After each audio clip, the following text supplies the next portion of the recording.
Hello, hello. Yes, sir. Okay, so now let's begin. We have already gone through with the nature of the contract of guarantee. So where we left, we will start from that particular point. Guarantee a contract of strict stigma juris. That means liability of surety is limited by law. A surety is offered protection by law and is treated as a favored debtor in the eyes of law. A contract of guarantee is not a contract ube reme fide, means requiring of utmost good faith. Okay, still the suretyship relationship is one of the trust and confidence, and the validity of the contract depends upon the good faith of the creditor. However, it is not a part of the creditor's duty to inform the surety about all his previous dealings with the principal debtor, because here he is concerned about only the present dealing and not the past dealing. So example here is like this. Suppose Apurva and Lisa, they are there, and Nilesh is the suretor. Now Apurva is the creditor and Lisa is the principal debtor. Lisa had taken, let's say that 20,000 rupees three times, and now fourth time Lisa is taking 30,000 rupees again from the Apurva. Now Apurva is saying that I want surety for this 40,000 rupees. So then Apurva approached to the Nilesh. Sorry, Lisa approached to the Nilesh, and now requesting Nilesh that Nilesh should be the suretor on behalf of the Lisa to the Apurva for the particular amount. So now here the earlier 20, these three different transactions are not been sure are not been given guarantee by the Nilesh, because Nilesh is going to be very clear that how much amount, and that amount is of which transaction. So obviously Nilesh will make sure that, see, Lisa, you want me your shorter to the Apurva for 40,000 rupees. So the contract is very clear. Whatever the Apurva and Lisa had, that 60,000 rupees related transaction, and whether Lisa is bound to give back 60,000 rupees to the Apurva, Nilesh is least bothered, and Nilesh is not liable for that. Why? Because while entering into a contract, Nilesh is making sure that he is liable for the fourth transaction, that is for 40,000 rupees only, and not the complete 1 lakh rupees transaction. And even Apurva is not required to disclose that whether he has already in earlier instances had given 23 time this 20,000 rupees each to the Lisa. This is how the whole things are there, because here suretor is having its importance only related to the given transaction and not for all the transactions. So that is what one thing you need to keep in mind. Now when we go to the next things, it says that guys, one more thing I would like to tell you, that our class starts by 9:50 or whatever time. If you people keep logging, then today onward, once I start my class, I will not allow you people to log in into my class session, because it really disturbs me and disturbs the whole class. If you people are so busy and so over smart, then be with you that smartness. I am least bothered. Is that clear? If you see now this again. So please remind yourself that if you do not join before 2 minutes beginning of our class, and if I start teaching, I'm not going to accept. And if you put any kind of messages in the official WhatsApp group or personally to me, I will deduct 2 attendance for that particular message. Because you people are useless people. I'm really telling you, and I mean it. You people are not growing up, neither you people have learned any kind of things from our last 1 year online classes. You people are simply thinking that as and when you are interested, you will come and log in. That is not going to allowed in my class. So now let's take the example. A guarantees to C payment for iron to be supplied by him to B to the amount of rupees 2000 tons. B and C have privately agreed that B should pay 5 rupees per ton beyond the market price, and such exceeds to be applied in liquidation of an old debt. This agreement is a concealment from A, and A is not liable as a suretor. Clear? Next. But where the suretorship is with regard to an advance to be made by a bank, the bank need not disclose past indebtedness to the surety unless it is to the particular transactions. So this is how the whole thing is already discussed over here. Now when we go to the next point, now we have to understand section 126. Now what it says. A guarantee contract is a contract to perform the promise or to discharge the liabilities of a third person in case of his default. The person who gives the guarantee is called surety. The person in respect of whose default the guarantee is given is called principal debtor, and the person to whom the guarantee is given is called creditor.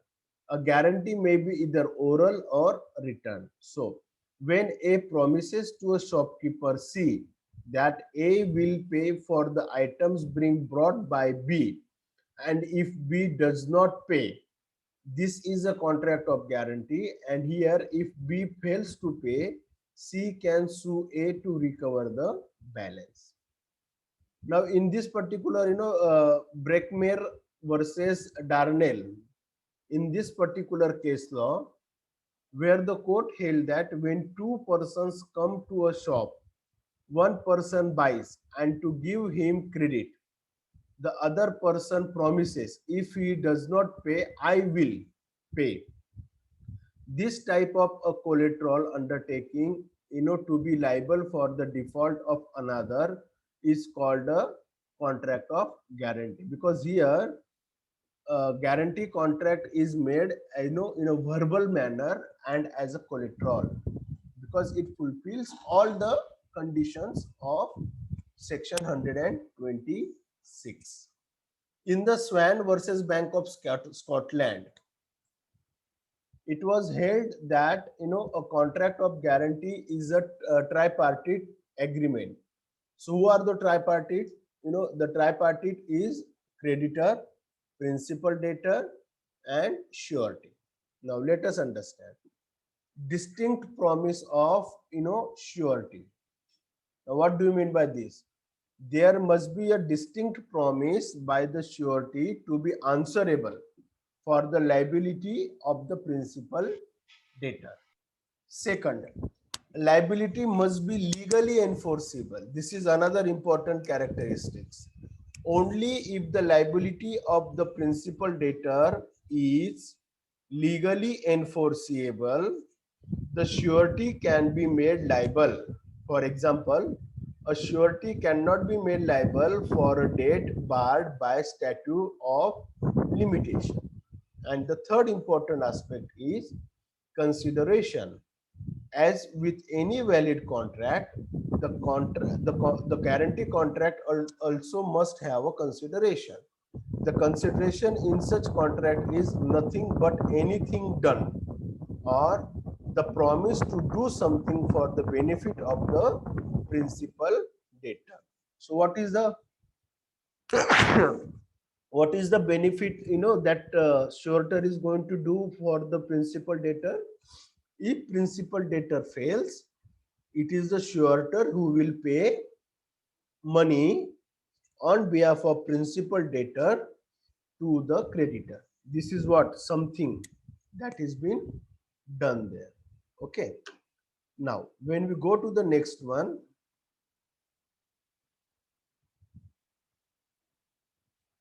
case law as well as general characteristics also, because this is what it constitute. How the guarantee contract should be there. What are the minimum requisites which are required there to be present?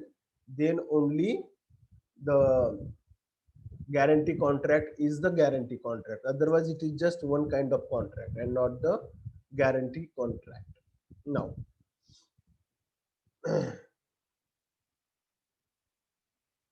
section 127.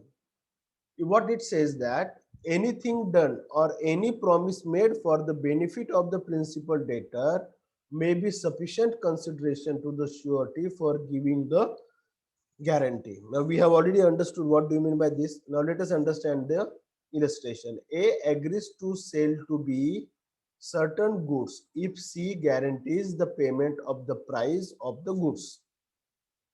C promises to guarantee the payment in consideration of A's promise to deliver goods to B.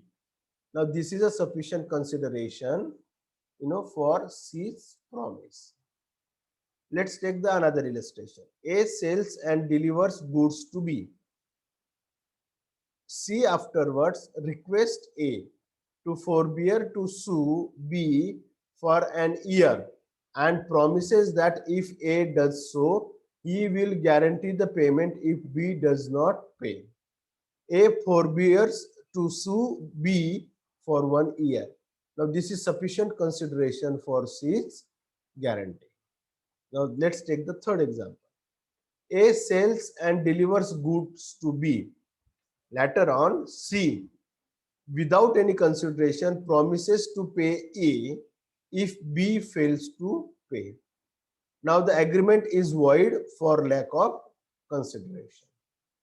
Okay, so this is how you have to understand how this particular consideration should be understood and how it has to be formed. Now, it should be without misrepresentation or concealment. This is one of the important criteria. If suretor is been misrepresented or some important factor that is been concealed by the principal debtor with the suretor, then suretor is not liable even if principal debtor has defaulted in paying back the amount. So section 142 says that guarantee obtained by misrepresenting facts that are material to the agreement is invalid.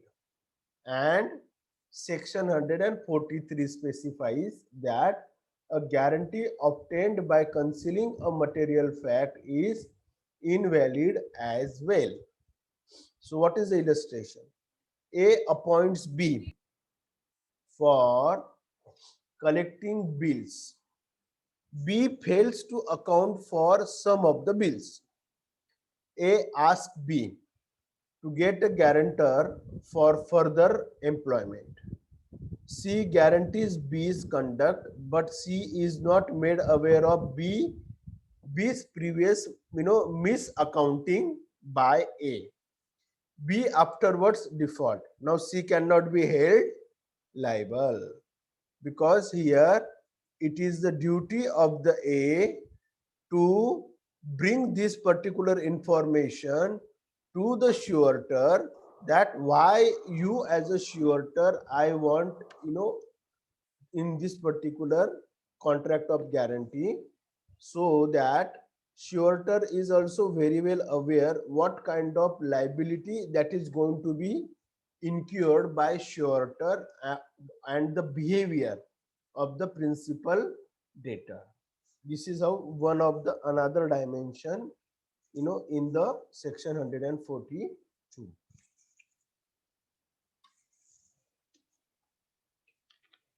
Now let's take the example. A promises to sell iron to B if C guarantees payment.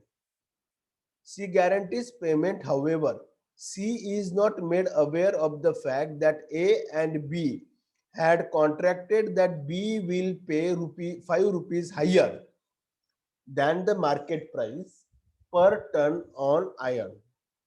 B defaults. C cannot be held liable.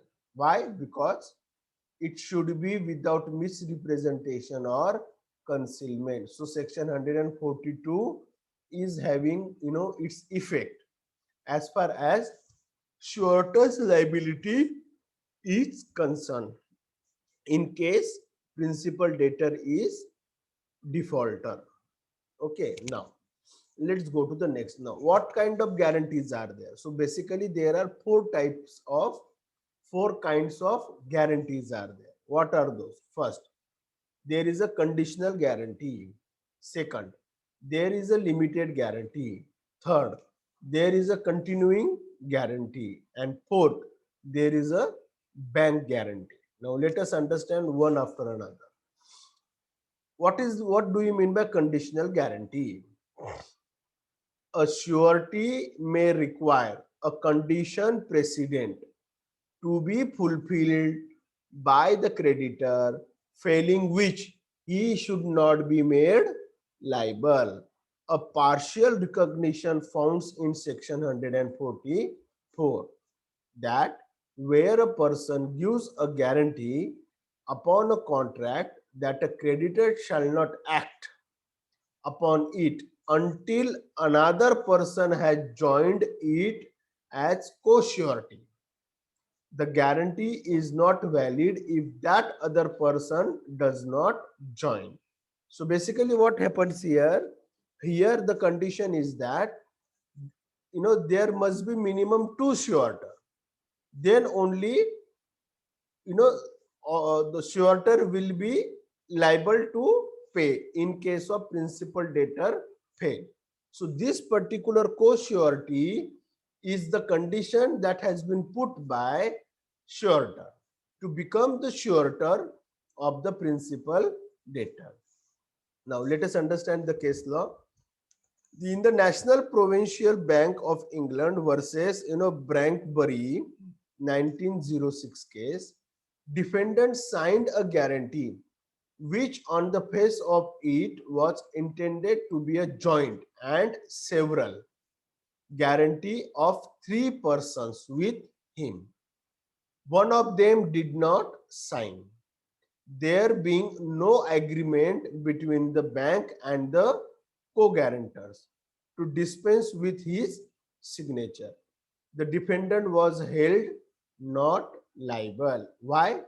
Because the very instrument was talking that minimum three suretor should be signing, and if the count is not coming as a three suretor who also becomes the co-suretor, then even if suppose one suretor or two suretor has signed, then also in the case of default none of the suretor is liable because there is a condition that minimum three suretor as a co-suretor should sign. Clear? So that condition, unless and until is fulfilled, suretor is not going to be held liable to pay in case of default made by principal debtor. Okay, now let us understand the second kind, limited guarantee. Now what do you mean by limited guarantee? A surety may, while undertaking to guarantee a debt, place a limit upon his liability by which he expressly declares that my liability under the guarantee shall not at any time exceed the sum guarantee a debt. The surety cannot go beyond the sum so specified. So let's take the example.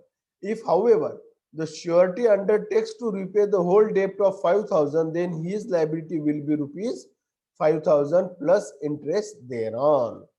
So basically what happens, let's take the example. Principal debtor has taken, let's say, 50,000 rupees. And now suretor is very clearly saying that I am taking liability of only 25,000 rupees and not the 50,000 rupees in total. So here it is the 25,000 rupees only. You know, in case of default made by principal debtor, suretor is liable to pay only 25,000 rupees and not the complete 50,000 rupees. And if there is any interest that is been pending or incurred, then whatever the interest calculation comes for the 25,000 rupees, that the amount assured by the suretor, he will also liable for that much interest of 25,000 rupees money. This is what it is clear. So here basically suretor is limiting its liability, against the principal debtors towards creditors. Okay, this is very important. Now let's go to the third one, that is continuing guarantee. Now what do you mean by it? It is mentioned under section 129. A guarantee which extend to a series of transactions, that we called as a continuing guarantee. So let's take the example. A guarantees payment to B, a tea dealer, for any tea that C may buy from him from time to time to the amount of rupees 100. Okay. Afterwards, B supplies C tea for the amount of 200 rupees and C fails to pay. A's guarantee is a continuing guarantee, and so A is liable for rupees 100. Now let's take the example. A guarantees payment to B for 5 sacks of rice to be delivered by B to C over the period of 1 month. B delivers 5 sacks to C and C pays, for it. Later on,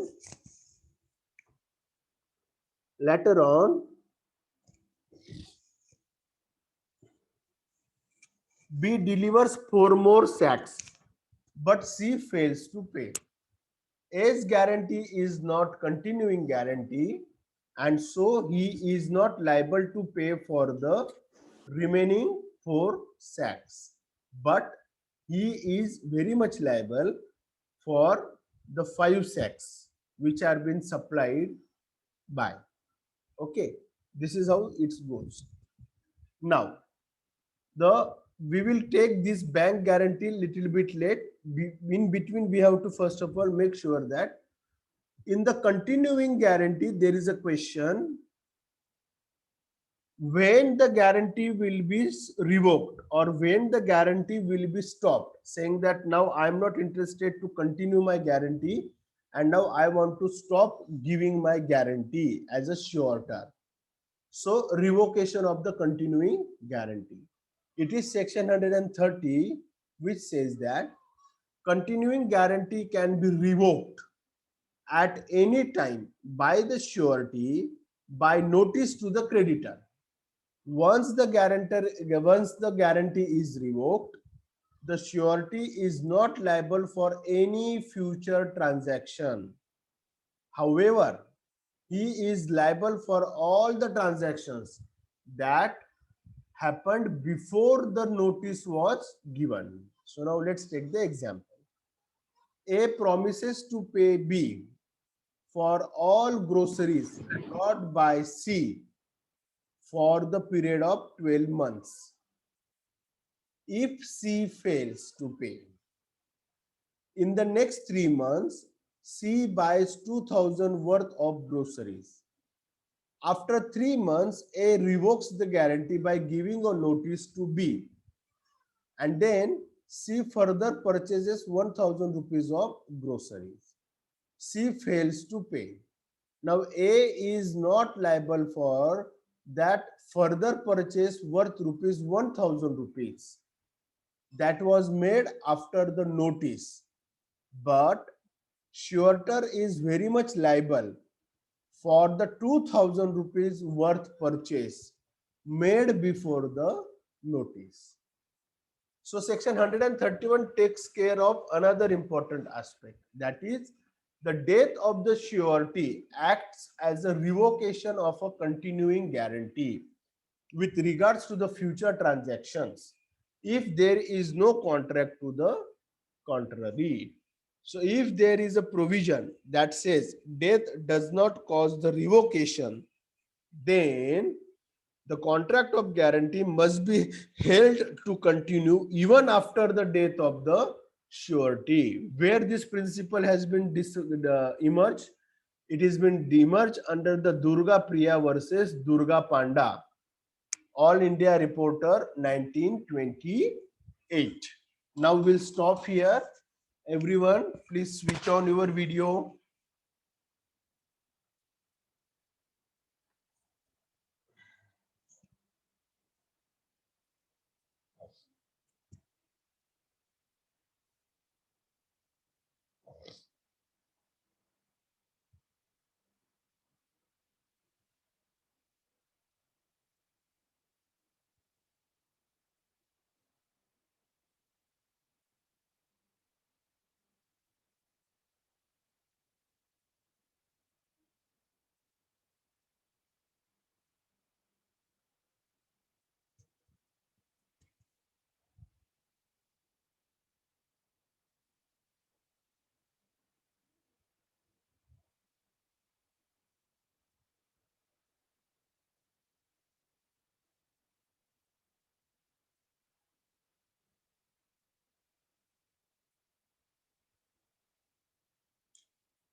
Devansh, Yes, sir.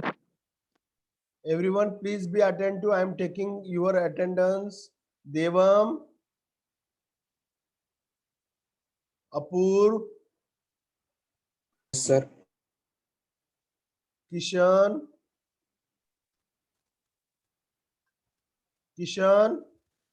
Rucha, Yes, sir. Rishi, Present, sir. Nilesh, Yes, sir. Akanksha, Present, sir. Lisa, Present, sir. Naitik, Present, sir. Naman, Harshil, Divya,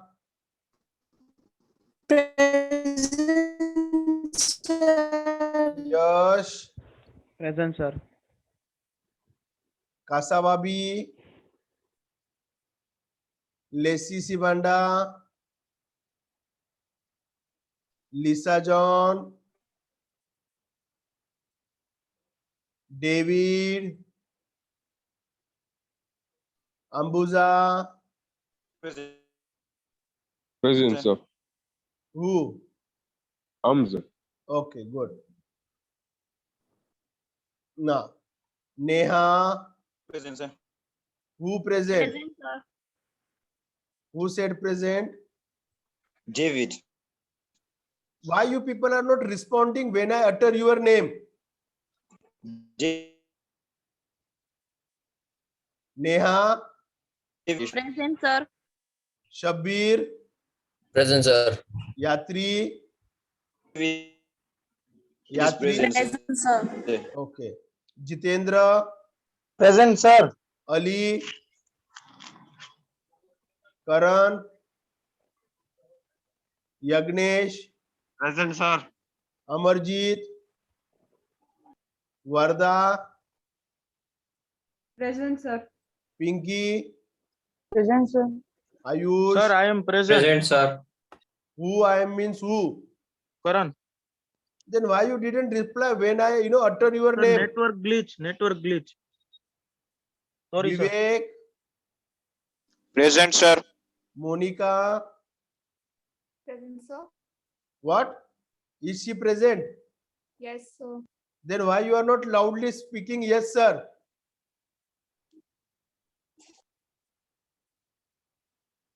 Disha Present, sir. Vishal Present. Henry Present. Isaac Moses I'm present, sir. who Isaac. Moses okay what about Isaac is present. Isaac Network is glitch. okay Here. Yashraj Rushi Present, sir. Junaid Derji Daniel Kibrij Hassan Present, sir. Mogya I'm present, sir. Yak Present, sir. Anthony Present. is anyone left out for attendance Sir, you ticked me. Isaac I give Rushi Okay, thank you. Jain Rushi is present where is Rushi Yes, sir. Rushi Joshi okay you gave attendance correct Yes, sir. is anyone left out for attendance No, sir. chalo then see you in the next class bye Rahul sir एक काम था हाँ sir वो ERM upload कर दो ना हाँ मैं 2-3 दिन के अंदर कर दूंगा यहाँ पे काम कितना चल रहा है तुम लोगों को पता है कुछ नहीं, sir. मुट तो कोट फिर के। पूछो ना मेरे को नहीं क्या बोल रहा है वहां पे घर पे बैठ के घर पे बैठ के तेरे को ज्यादा मस्ती आ गई रुक जा मैं आता हूँ जामनगर घूम नहीं, sir. नहीं. नहीं मैं आता हूँ रुक जा तू। चलो बाय Bye.